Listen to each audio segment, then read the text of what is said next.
রাজধানীর একটি মসজিদে জুম্মার নামাজ আদায় শেষে এক অন্যরকম আবহে ধরা দিলেন প্রধানমন্ত্রী তারেক রহমান।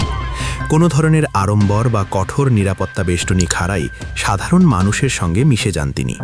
বিশেষ করে মসজিদ প্রাঙ্গণে উপস্থিত শিশু কিশোরদের সঙ্গে তার কুশল বিনিময়ে উপস্থিত সবার মাঝে ব্যাপক উৎসাহ ও উদ্দীপনার সৃষ্টি করে।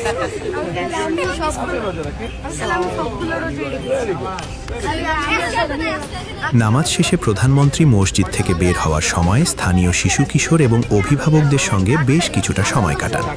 তিনি শিশুদের লেখাপড়া, খেলাধুলা এবং ভবিষ্যৎ স্বপ্নের কথা মনোযোগ দিয়ে শোনেন। প্রধানমন্ত্রীর এমন আন্তরিকতায় উচ্ছ্বসিত হয়ে ওঠে শিশুরা।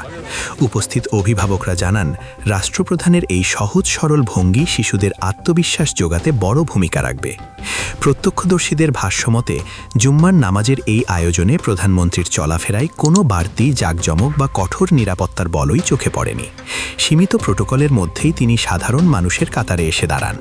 পথচারী ও মুসল্লিদের অনেকে মন্তব্য করছেন, রাষ্ট্রপ্রধান হিসেবে এমন অনাড়ম্বর উপস্থিতি বর্তমানে বিরল। প্রধানমন্ত্রীর দপ্তরের অতিরিক্ত প্রেস সচিব আতিকুর রহমান রুমন জানান, সাবেক রাষ্ট্রপতি জিয়াউর রহমান ও সাবেক প্রধানমন্ত্রী বেগম খালেদা জিয়ার উত্তরসূরি হিসেবে তিনি জনগণের আস্থা ও ভালোবাসাকে সর্বোচ্চ অগ্রাধিকার দিয়ে কাজ করছেন। দায়িত্ব গ্রহণের পর থেকেই প্রধানমন্ত্রী অত্যন্ত নিয়ম করে অফিস পরিচালনা করছেন। অপ্রয়োজনীয় প্রোটোকল এড়িয়ে সাধারণ মাটা কর্মপদ্ধতি অনুসরণ করা তার প্রতিদিনের রুটিনে পরিণত হয়েছে। পথে চলতে গিয়ে হঠাৎ মানুষের সাথে কথা বলা বা কুশল বিনিময় করার মতো ঘটনা ইদানিং একাধিকবার ঘটেছে। প্রধানমন্ত্রীর এই মানবিক ও জনসম্পৃক্ত নেতৃত্ব দেশের মানুষের মাঝে ইতিবাচক বার্তা দিচ্ছে।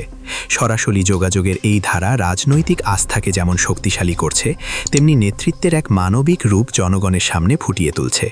সব মিলিয়ে নামাজ শেষে শিশুদের সঙ্গে প্রধানমন্ত্রীর এই সহজ মেলামেশা এবং সাধারণ জীবনযাপন এখন রাজনৈতিক অঙ্গ ও সামাজিক মাধ্যমে আলোচনার কেন্দ্রবিন্দুতে পরিণত হয়েছে। Icon focus 24 TV, powered by 4D Fourth Dimension।